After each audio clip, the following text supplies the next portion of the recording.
everybody. We're headed back to Beach Bend, our local quarter-mile track. As you saw, we've installed our unlocked PCM, so we're going to go in and we've got a custom tune from OST Dyno. Mike over there wrote us a nice street tune we've been testing for about a month.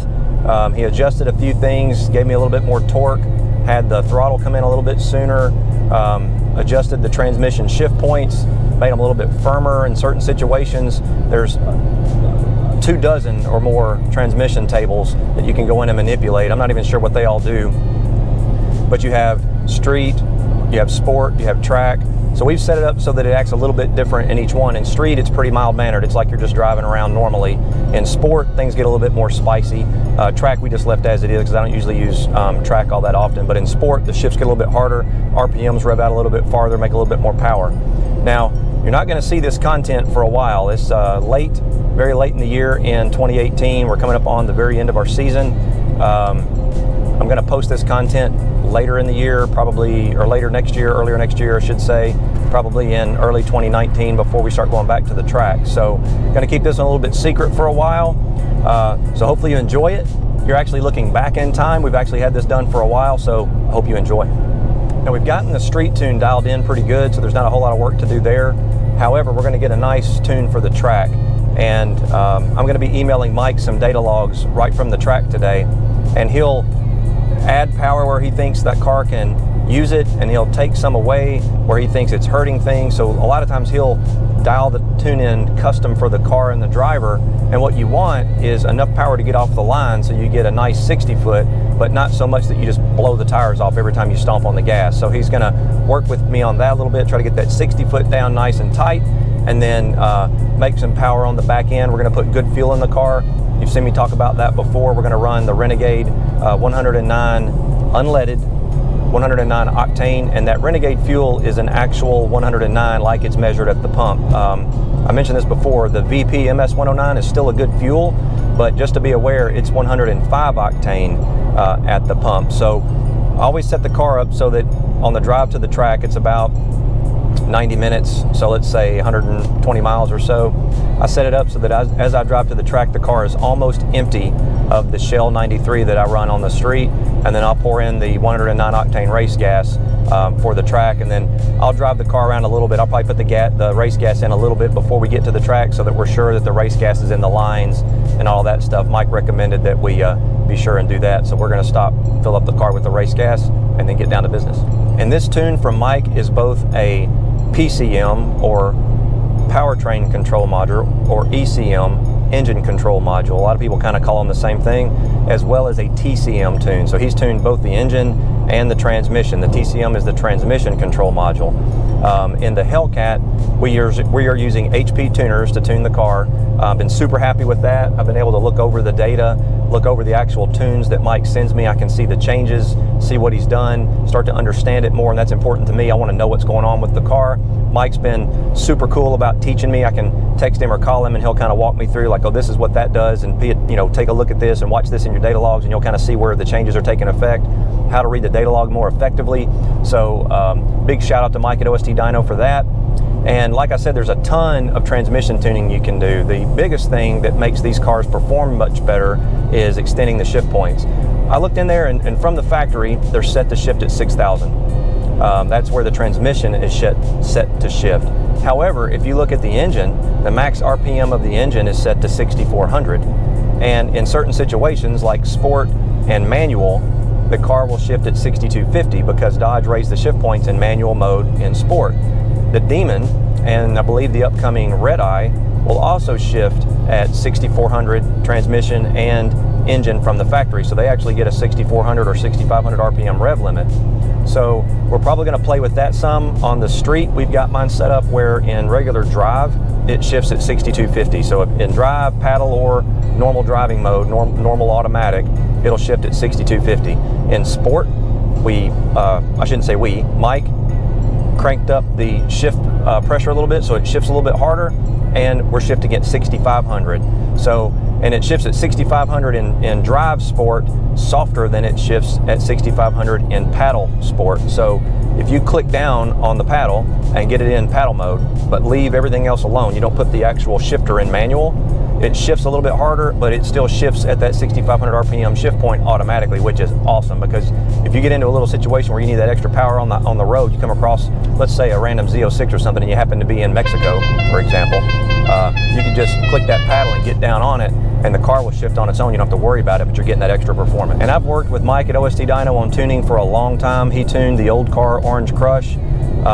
It never ran in the 10s until he started tuning it. So I drove that car, let's see, I worked with him probably 5 or 6 years on that car, and I made changes over time, put a bigger throttle body on it, put a bigger blower snout. He was adjusting the cam, giving me more power there. He really kind of dug into those cars, or he digs into the cars that he's tuning, so that he understands all the variables. And he formerly worked in IT. Now he runs his hot rod shop full time, but he formerly worked in IT, and I have an IT background myself. And what that does is it gives a very intricate way of problem solving. You get in the habit of deep diving into things so that you can understand all the aspects, and that's what I've noticed with Mike. And the other thing I've really liked is when he sends me a tune revision, he bullet points, bang, bang, bang, exactly what he changed, so that when I'm driving the car, I know what to look for. He'll say, adjusted shift point here, more throttle input here, and I can see that and feel that and I know exactly what he did. So I've had Mike tuning my cars for a long, long time. They've always been email tuned. He hasn't ever tuned one of mine right on the dyno. And years ago, when he first started tuning Orange Crush, and those were difficult. Those were the VVT 5.7 cars. It was a 6-speed, and some people had trouble tuning those and making them smooth, especially with a positive displacement supercharger on it. He tuned it 100% email. I think it took 4 revisions, and it was where it was. And then at Challenger Fest 4 or 5, he was actually there, and we had a dyno on site. And so we stuck the car on the dyno just to confirm the tune was okay. And I don't think we didn't change a single thing, as a matter of fact. I know we didn't. We didn't change one thing. So 100% email tune. Of course, we data logged, and I would send him data logs back, and you got to be proficient at that and understand that. He'll send instructions for the email tuning with data logging and all of that. So 100% email tune and good to go. Okay, so goals today. We've ran a best in this car of 1051 at about 131 miles an hour. Some tracks, when we went to VMP, we ran a little bit faster mile per hour, like 133, 134, but the ETs were still in the 1050 range. That was on regular factory tune. We've got the slicks and the front runners, aluminum drive shaft, 180-degree thermostat, and the rear seat delete. So let's call it, that's pretty much the mods. The rear seat delete being the factory Mopar one. If you haven't seen that, be sure to check it out. I'll link to it somewhere on this video, so you can go check that out. That saved about 48 pounds, and it made my trips to the track much simpler, because I don't have to fool with the rear seats anymore. All I got to do is the other little minor things that take about 10 minutes of weight reduction. So that's how we got the car set up. The best we've run is 1051 at 131. So let's call that our baseline. That was in excellent DA, 109 octane in the tank. Now we're going to shoot for a little bit better than that, obviously. We've got the custom tuning from Mike in here. Realistically, a tune, I'm going to say, without leaning on the car too hard, because I still want to be in a safety zone, right? These cars come from the factory tuned to deal with all kinds of variables, you know, from driving at 14,000 feet above sea level to driving at sea level in Florida, to temperatures in, you know, minus 30 to 110 degrees, let's say, Fahrenheit. So they have to deal with all of that. When you start custom tuning the car, particularly for the drag strip, you know you're going to be operating in a very set amount of variables. And so you can dial that tune in to take advantage of the situation the car is actually going to be driven in, which is in the quarter-mile wide open throttle. So my goal today, let's see, best was a 1051. If we get in the 1030s, and that's assuming the track's prepped okay and all that stuff. There's a whole bunch of stuff that can screw that up. But my goal is going to be, let's say, 1030s and 135 miles an hour. If we get either one of those, I'd say we've got success with just a tune. Now, you know my goals for the car, if you hadn't seen that, the goal is a 10.0. So I want to get the car to where it can run consistent 10.0s, and that just... 10, head on I-65. Oh boy. So the goal for the car is a 10.0, and there is a guy that's got his car converted to E85. He put the E85 fuel system in it. He's got it tuned, and he's running 990s on the factory setup, you know, except for the tires and wheels and drive shaft like normal, you know, like you would expect. I just don't want to put the expense into an E85 setup. It's over $3,000 to convert the car over. 10.0 is my goal. We'll see how close we can get to that with just a tune. However, we're probably going to go at some point and add a little bit more boost to the car. I don't think it would take much to get to the 10.0 range, and that's really where I want to fall, and that has more to do with the race classes that I'm interested in participating in versus just wanting more horsepower to say I have it. There's a couple of Hellcat classes, and they're a 10.0 class, and so the closer you can run to 10.0 without going under, the better off you are, and that's where I want to compete in. It's a street tire class in a lot of cases, so we're going to try the Mickey Thompson ET Street R's are the tire we're going to go with. This will probably be the last time we take the Hoosier Slicks to the track, so that's future plans for this car, but today we're going to see how far we can get with just a tune, so follow along and see how it goes. Good morning, sir. Morning, 16. Oh, I got to get another $1. Okay. There you go. Yeah, thank you. Thank you.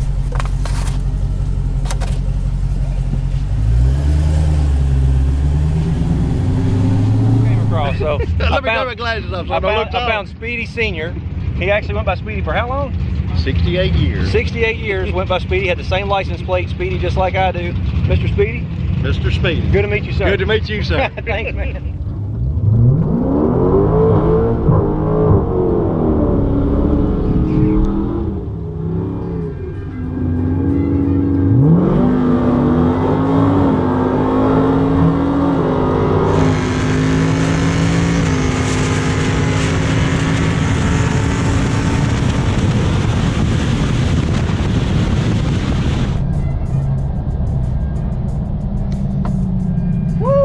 That was some goodness right there.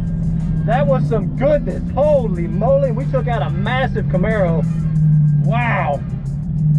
Wow. Oh, my goodness. Thank you. 1037 at 134.8. A 1037 134.8. That's getting on down there. We had a 0.04 reaction time, which is good as well. Yeah, getting there, baby. Woo! So here's the Camaro we just raced. Take a peek at it. Very nice setup.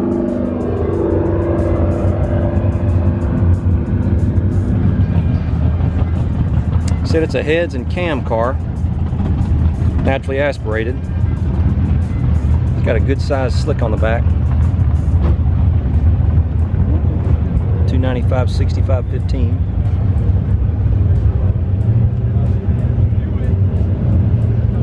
They said they came down from Chicago.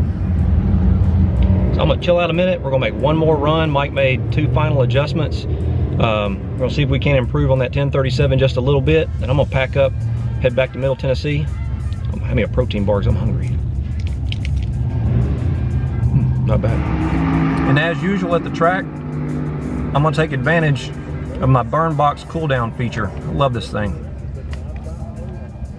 Now we're just gonna sit and watch our coolant temperatures drop for a few, get the car nice and happy before we go make another run. And several people have asked me if there's any fear of running the battery down, running the intercooler, or the burn box, intercooler pump and all that stuff, the cool down mode. It monitors battery voltage, so if it gets too low, it'll actually shut off. So no, there's no worry with that.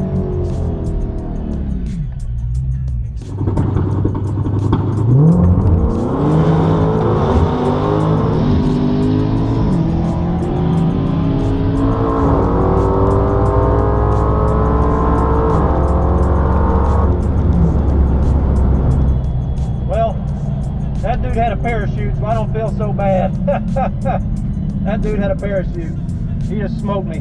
Big ass turbo car. So we're back at the shop. We had a very successful day at Beach Bend Raceway. Tune only, a 1037 at almost 135 miles an hour. Tires, wheels, drive shaft, 180-degree thermostat, and a tune from Mike at OST Dyno.